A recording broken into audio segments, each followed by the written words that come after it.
Bienvenidos a esto que es Hablemos de Cómics. Mi nombre es Warner y sí, aunque no lo quieran creer, estamos de vuelta.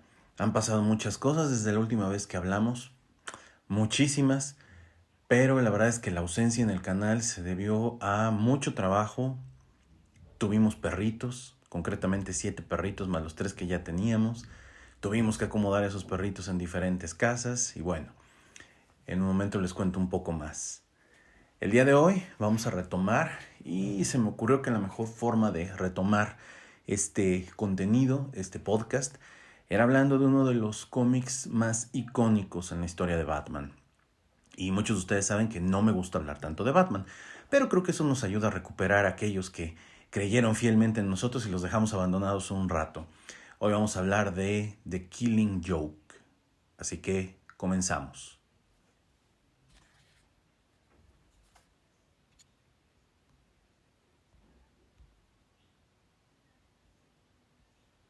Pues les decía, dejé de subir audios, videos porque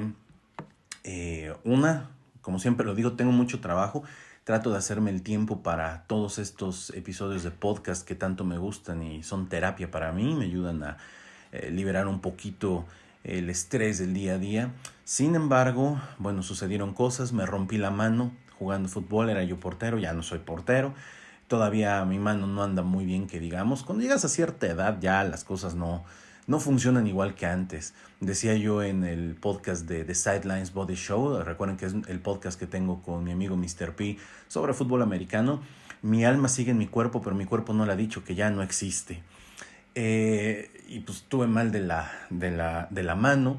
Coincidió también que la perrita que compramos justamente hace un año, eh, tratando de cuidarle el celo, que mi esposa y yo ya descubrimos que no somos nada buenos haciendo eso, eh, se nos escapó y se cruzó con uno de estos dos calenturientos perritos. Y cuando nos dimos cuenta estaba a semana y media de tener perritos. Entonces, imagínense, justo la semana antes que me quitan el yeso. Esa misma semana tuvimos perritos, tuvimos 7, ni uno se nos murió, que eso estuvo increíble. Y prácticamente pues vivíamos en la casa de los perritos, ¿no? Y todo el tiempo estuvo dedicado a ellos porque la verdad a nosotros nos encantan los perros, nos encanta la raza Shih Tzu, somos fanáticos de los Shih Tzu. Y pues estuvimos cuida y cuida perritos, estuvimos, yo digo acomodándolos porque a la gente le da mucho rollo de, ay, los vendiste. Pues sí, güey, tener perritos, no crean que es negociazo de la vida, los que se dedican a eso los tienen en condiciones medio gachas. Acá todo el dinero que se recaudó vendiéndolos fue para cuidados, alimentos. Imagínense, de tantos perritos fueron aproximadamente en 3 meses y medio, casi 4 meses, fueron casi 70 kilos de alimento para cachorro. Entonces, sí estuvo muy cañón el asunto.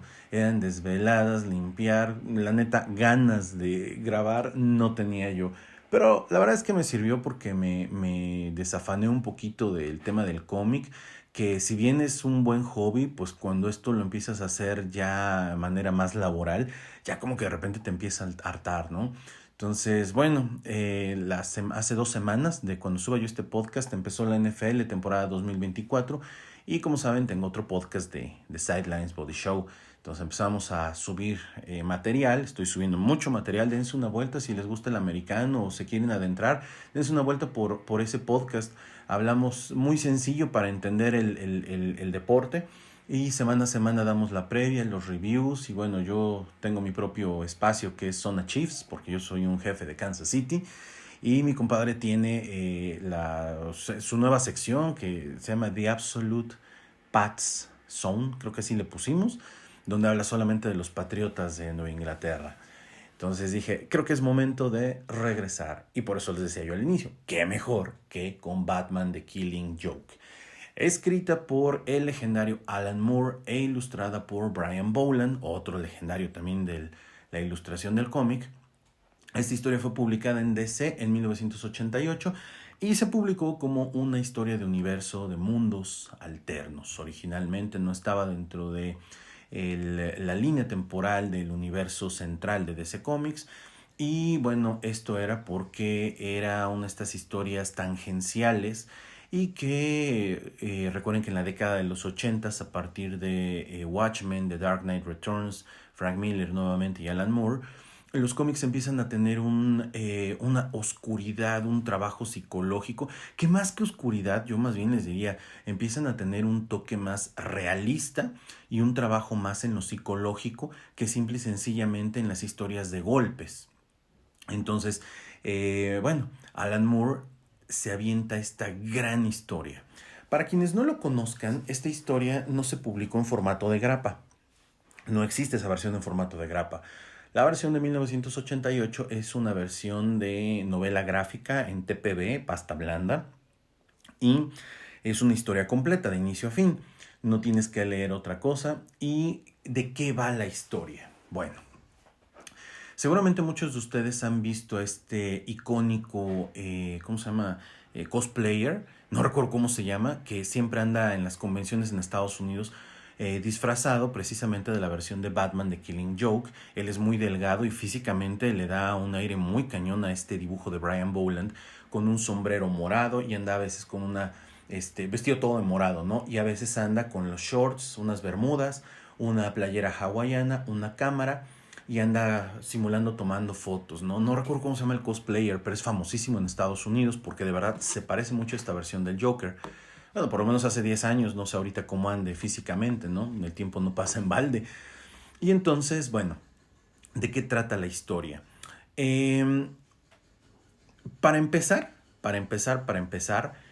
esta es una historia que lo que hace, es que no quiero ir en desorden, lo que hace es que nos presenta un posible origen para el Joker. Y muchos dirán, oye, pero eso ya se había contado años antes. Sí, sí, hay una historia de la década del 70 donde te cuentan la relación entre el Red Hood y el Joker y al inicio de la historia de Batman. Sí, eso ya se contó en algún momento. Pero acá lo que hace Alan Moore es retomar esa historia y darle un sentido más moderno. Nos presentan a este personaje, a este hombre, como comediante fracasado. Que es, bueno, comediante fracasado, que está casado y que tiene una serie de historias personales. Hasta parece mexicano, cabrón, porque ese güey parece que compró un pararrayos y nada le sale bien, ¿no? Diría el Tri, y la gente me dice que todo lo que hago, que todo lo que hago está mal, ¿no? Y entonces, por diferentes circunstancias, necesita dinero, unos villanos lo convencen de trabajar con ellos en un asalto a unos laboratorios. Y pues bueno, cuando este personaje va, le ponen un casco rojo para hacerlo pasar como un gran villano. Para esto Batman, en esta historia de Gotham, pues Batman ya existe. Cuando Batman se enfrenta con él, por accidente lo deja caer ¿cómo se llama? En un tanque de químicos. Y cuando este hombre sale por el desagüe, se quita el casco y es una escena icónica porque su piel ahora es blanca y entonces pierde la cordura, ¿no? Entonces, bueno, la premisa básica es que basta con un mal día para llevar a cualquier persona al borde de la locura. Y pues ese es un origen de cómo lo recuerda el Joker. Si ustedes recuerdan, o quienes no, en las películas de Tim Burton, la primera película de Tim Burton donde aparece el Joker, le dan un origen al Joker de Jack Nicholson, que en la historia se llama Jack Napier, le dan un origen muy similar a este. En la historia de Batman de Christopher Nolan, las de finales de los 2000, Christopher Nolan experimenta mucho con esto en la segunda película donde Heath Ledger interpreta al Joker y pues nos hace ver que basta con un mal día para convertir a una buena persona en alguien malo. Es una premisa muy muy muy interesante. También se experimenta en otras películas, en una película de Michael Douglas que se llama Un mal día, si mal no recuerdo, la tengo cubierta en el otro canal en el de Hablemos de Cine. Chéquenlo, ahí también hablo de las otras películas de Batman por si quieren irlo a checar, se los recomiendo bastante. Y pues bueno, esa es como la premisa. Se van dando historias en el pasado, nos van contando esto sobre el Joker y nos van contando las historias en el presente. Batman llega al asilo Arkham buscando al Joker y se da cuenta que pues el sujeto con el que está hablando no es el Joker escapó y entonces tiene un plan y el plan es secuestrar y torturar al comisionado James Gordon. Y mientras esto sucede, él le dispara a Bárbara Gordon, a la hija del comisionado. La idea del Joker es quebrar la cordura de Gordon y demostrar ese punto, ¿no? Que basta con un mal día para volver a alguien loco. Una de las cosas que es muy criticada en este cómic es la tortura física y mental que el Joker hace tanto con Gordon como con su hija. De hecho, por ahí del año 2012, 2015, más o menos se ubica en esto, el dibujante Sean Gordon Murphy, dibujante y escritor, yo creo que uno de los próximos cómics de los que estaremos hablando será la trilogía de White Knight de Sean Gordon Murphy, que fue dibujante en las páginas finales, en las historias complementarias del run de Zack Snyder, iba a decir, se fue de Scott Snyder, de los Nuevos 52 de Batman. Aprendió muchísimo este cuate, no solo es un gran dibujante, es un gran escritor, y se le ocurrió hacer una portada justamente en el aniversario del Joker, no recuerdo qué aniversario fue del Joker, y iban a hacer una serie de portadas que iban a aparecer a lo largo de todos los cómics de DC festejando el aniversario. No recuerdo tampoco para qué cómic era, porque eran portadas de diferentes dibujantes que iban a aparecer en Green Lantern, Harley Quinn, Superman, Action Comics, Batman, Detective Comics, Aquaman, etc. Y la portada que este cuate hizo, de hecho va a ser la portada que vamos a tener, o que ustedes vieron cuando le dieron clic en Spotify o en YouTube a este podcast, a este episodio, ¿sí? Esa es la portada, es una gran portada. El Joker amenazando a esta versión de los Nuevos 52 de Batgirl, y fue una portada muy polémica. Miren, yo la verdad soy una persona que piensa que el arte es arte, la comedia es comedia, no importa que te rías o que no te rías, no importa que te guste o no te guste, simple y sencillamente el arte y la comedia son expresiones humanas. Pero como en esa época empezó todo este rollo más bien no empezó, se acentuó más el rollo de equidad de género, violencia contra la mujer, que cabe mencionar, ¿sí? No me lo saquen de contexto. Es un tema muy delicado en México y en muchas partes del mundo. Pues esta portada fue muy polémica y entonces decidieron no utilizarla y decidieron retirarla. Entonces, el cómic es muy violento. No es un cómic que yo te recomendaría regalarle a tu hijo, ¿no? Como primer acercamiento. No es un cómic muy violento que cuando eres más chico eres muy impresionable y puede impactar de una manera negativa, ¿no? En alguien que no esté bien orientado. Ya es uno como papá, cabrón. Pero ni pedo. Digo, es la orientación que debemos de tener. A veces les compramos cosas a los niños, ¿no? Y no sabemos ni qué les estamos comprando. Y entonces, que generó mucha polémica en su momento. Inclusive el mismo Alan Moore no pretendía que esa idea de violencia que se plasmó en el cómic pues generara tanta controversia, ¿no? Siendo que él es muy controvertido, como que la verdad eso le cagó mucho y dijo, ¿sabes qué? Pues como que no era por ahí el camino. Las escenas con Bárbara Gordon, donde le disparan y digamos que hay ciertos saltos entre viñetas que aluden o te dejan ver o te dejan a la imaginación el hecho de que fue abusada, pues la verdad está muy cañón, ¿no? Sobre todo les digo, en una época como ahora, donde viéndolo en retrospectiva dices, wow, lo que leíamos de más jóvenes. A partir de esta historia que les decía yo, no era una historia dentro de la continuidad central de los cómics de DC. Se decidió que sí. Y el personaje de Bárbara Gordon tiene un nuevo rol. Ahora está en silla de ruedas y se llama Oracle. Es un personaje que se dedica directamente a ayudar a Batman desde las sombras. A partir del personaje de Oracle aparecen otros personajes, otro nuevo grupo que se llama Birds of Prey, y se expande mucho este rollo de la mitología de Batman. Está, la verdad, muy padre. Pero eso pasa con Bárbara. Todo el rollo con ¿cómo se llama? El detective Gordon, comisionado Gordon, perdón, comisionado Gordon. También es impactante ver a Gordon encadenado, viendo cómo hacen sufrir a su hija, el no poder ir con la hija. Gordon en algún momento se ve todo sacado de onda. El dibujo de Brian Boland es buenísimo, ¿eh? O sea, de verdad Brian Boland es uno de esos artistas como pocos. De repente tiene estos toques de muy comiquero, pero contrastado con la sangre, contrastado con los claroscuros que maneja. La verdad es que sí te da un sentido muy fuerte en la historia. Creo que Alan Moore siempre le pusieron, o él eligió trabajar con dibujantes que tuvieran esa facilidad de expresión.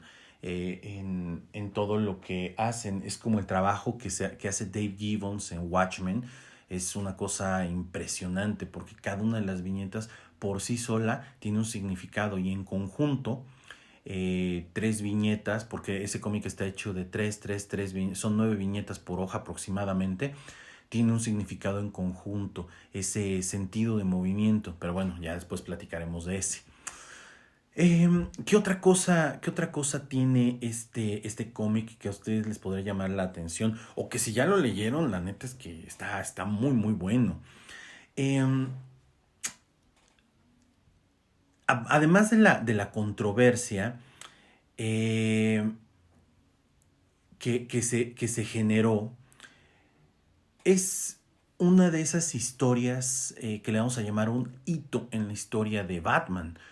Si bien por un lado estuvo The Dark Knight Returns, otra historia que tienes sí o sí que leer es The Killing Joke, ¿no? Son por lo menos las 2 historias que no puedes dejar de leer de Batman. O sea, se seguirán escribiendo historias de Batman buenas, malas, regulares, pero The Dark Knight Returns y The Killing Joke son esenciales en la lectura de alguien que quiere entender la idea de Batman, el concepto de Batman. En este cómic también hay una escena controversial que creo que había comentado ya en algún otro episodio hace algunos años, donde, sin spoiler, ¿no? Vayan y léanlo. Yo aquí hablo de cómics, no me interesa si hago spoiler o no hago spoiler. Eh, el Joker le trata de contar un chiste a Batman sobre locos, si mal no recuerdo, el chiste sobre locos, ¿no? Un loco que quiere brincar que le dice a otro que se escapen, y uno de los locos no quiere brincar, ¿no? Hablando que están tratando de escapar del manicomio, y que muchos dicen, bueno, hay una metáfora ahí que no sé si la haya, no es una alegoría, ¿no? En la relación entre Batman y el Joker, donde dicen que ambos son esos locos del chiste, y que mientras uno sí escapa, el otro se queda. Uno y otro representan a Batman y al Joker, ¿no? La dualidad entre la cordura y la locura. Por otro lado, de hecho, esa historia me recordó mucho una historia de Gibran Jalil Gibran, un escritor de cuentos cortos y poemas, que habla sobre el loco, así se llama, si mal no recuerdo, la locura, el loco, una cosa así. Se los recomiendo también, búsquenlo. Pero al final de la historia, cuando Batman logra detener al Joker, sucede algo. En estos últimos paneles, el Joker le cuenta un chiste a Batman, y es la primera vez que vemos a Batman reír. Conforme el dibujo nos plantea la idea de un alejamiento de este narrador descriptivo que nos muestra los personajes, los paneles empiezan a tomar el piso, y hay una idea, una alusión a que ahí acaba la historia, el Joker es detenido, pero hay quien dice que el Joker muere, lo cual no tendría sentido desde el punto de vista de esta historia la pusieron en el canon de Batman. No tiene sentido porque pues, el Joker no pudo haber muerto, ¿sale? O sea, si no, ¿cómo continúan las siguientes historias? Pues, qué estupidez. Desde el punto de vista es una historia fuera del contexto. El Joker pudo haber muerto o no, y da exactamente lo mismo porque nadie le da continuidad a esta historia, ¿no? Y bueno, esta historia obviamente dentro del universo DC tiene una gran influencia, porque para 1995 por ahí, cuando Hal Jordan deja de ser Green Lantern y se convierte en Parallax, y el nuevo Green Lantern de la Tierra es Kyle Rayner, En los primeros 7 cómics, si mal no recuerdo, él tiene una novia y se hace de un enemigo poderoso. Él está aprendiendo a controlar el anillo de poder de los Linternas Verde. Y este villano lo que hace es que se da cuenta quién es Green Lantern, o sea, Kyle Rayner, secuestra a su novia. Y hay una escena tremenda en el mundo de los cómics, una escena icónica, una escena que DC hoy en día quiere olvidar, pero pues bueno, yo digo, a lo hecho pecho, ¿no? Pues ya la bebes o la derramas, güey. Esta historia de mujeres en el refrigerador. En Estados Unidos el tema de las mujeres en el refrigerador comienza precisamente con esta historia, cuando este villano la mata, la descuartiza y la mete al refri. Cuando llega Kyle Rayner a su casa, abre el refri y lo primero que se encuentra pues, es a su novia metida en el refrigerador. Entonces, esta historia tiene un legado muy muy fuerte porque influyó a muchos otros dibujantes, a muchos otros escritores a ser más violentos, ¿no? Al final del día mucha gente dice, es que la música, el arte no influyen en lo que hacemos. Bueno, tal vez en el contexto donde tú y yo vivimos, no. Es un contexto más latinoamericano, un poco más cuidado, pero en otras partes del mundo, pues esto influye de una u otra manera y puede que sea 1 de cada 10 y la estadística de la gente diga no es representativa. Sin embargo, bueno, pues ese 1 de cada 10 puede crear una masacre como la de Columbine en Estados Unidos, influenciado por este tipo de historias. O sea, hay que tener cuidado. Y otra de las cosas que este cómic también tiene es esta idea, ¿no? De los claroscuros que tiene. Les decía yo, aborda mucho la psicología de Batman, del mismo Joker, y nos muestra estos dos lados de la vida, ¿no? Por un lado, el mundo de la risa y la comedia, porque al final es risa y es comedia, y el mundo del drama como lo ve Batman. Para el Joker solo es un chiste, para Batman es un drama de la vida, ¿no? Esta dualidad entre los personajes se empieza a ver más reflejada en este tipo de historias. Y posteriormente, por ejemplo, Scott Snyder en su obra de Los Nuevos 52 retoma esta idea de la broma y el drama. De hecho, las primeras historias donde aparece el Joker con Scott Snyder es una comedia, es toda una comedia. La representación de la cara del Joker cortada es una comedia, pero cuando el Joker no logra liberar a Batman, comienza Endgame, y Endgame es una tragedia, el mismo Joker lo dice, y es una historia mucho más seria, mucho más dura, con tintes psicológicos muy fuertes. La verdad es que esta es una de las grandes historias en el mundo de Batman. Alan Moore es uno de los mejores escritores en la historia, no solo del cómic, en la historia.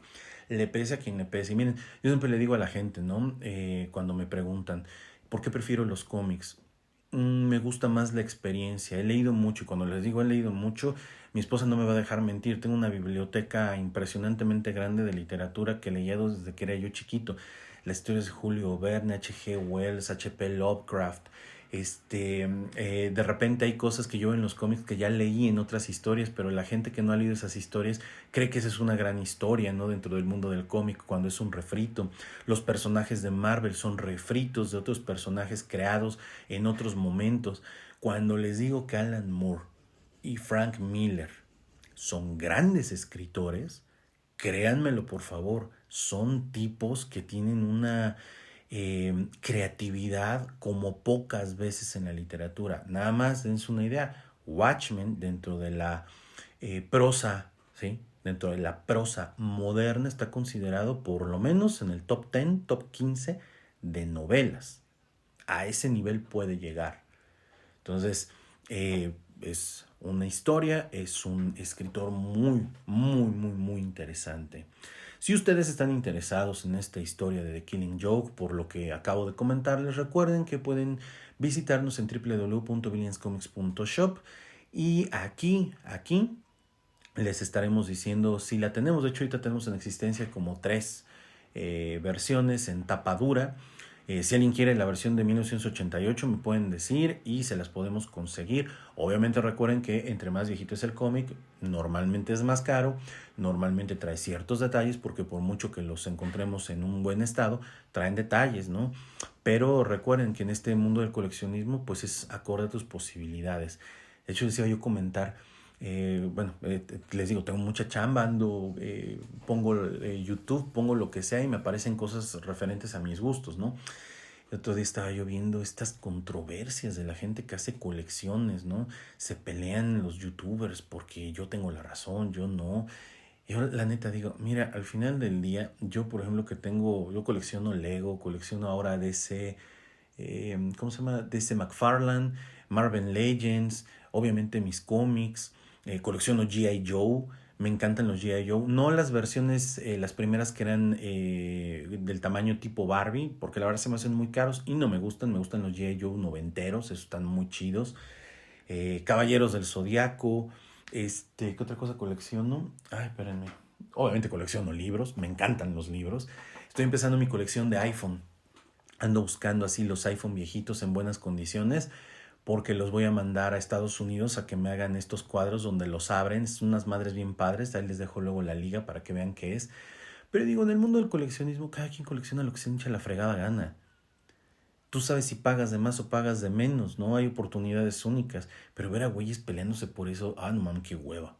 Entonces, pónganse a trabajar. Ahorita estoy coleccionando Funkos de los Chiefs de Kansas City.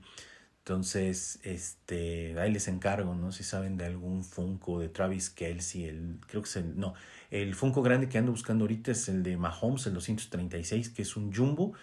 Y ando buscando el primero de Kansas City, que fue un Travis Kelce que viene con gorrito, y barba de candado, por si alguien lo tiene. Son los únicos que me faltan. La versión de Mahomes de los 100 años de la NFL con la playera blanca y la misma versión de ese que es una versión especial en plateado. Por ahí si alguien sabe dónde encontrarlos, que no sea eBay, porque el pedo de eBay son las importaciones. Déjenmelo aquí en los comentarios. Cuéntenme qué coleccionan, qué les parece esta historia de Batman The Killing Joke, cuál fue su primer encuentro. A muchos de los que escribieron en el tiempo que estuvimos ausentes les he contestado, así que no dejen de escribirnos aquí en Spotify, no dejen por favor de escribirnos en YouTube. Voy a empezar a subir nuevas historias narradas. La neta es que eso lleva mucho tiempo, entonces voy a ir subiendo de a poquito.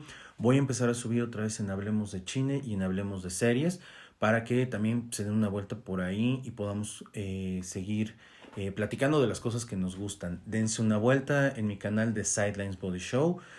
Ahí van a ver todo lo referente a la NFL si les gusta. Tengo gustos muy variados y estuve a punto de abrir un canal de pericos y no es porque se me atraviesa lo de los perritos. Pericos de Puebla, el equipo de béisbol. Sale, pero ya no me dio tiempo. Tiempo es lo que quiero para muchas otras cosas. Mi nombre es Warner y me da un gusto estar de vuelta con ustedes. Espero que a ustedes también les dé gusto que regrese yo. Pónganos a la hora que están chambeando para que los acompañemos y los acompañemos. ¿Por qué hablo así, güey? Pinche güey esquizofrénico. Y bueno, aquí andamos de regreso. Gracias, nos vemos. Chao.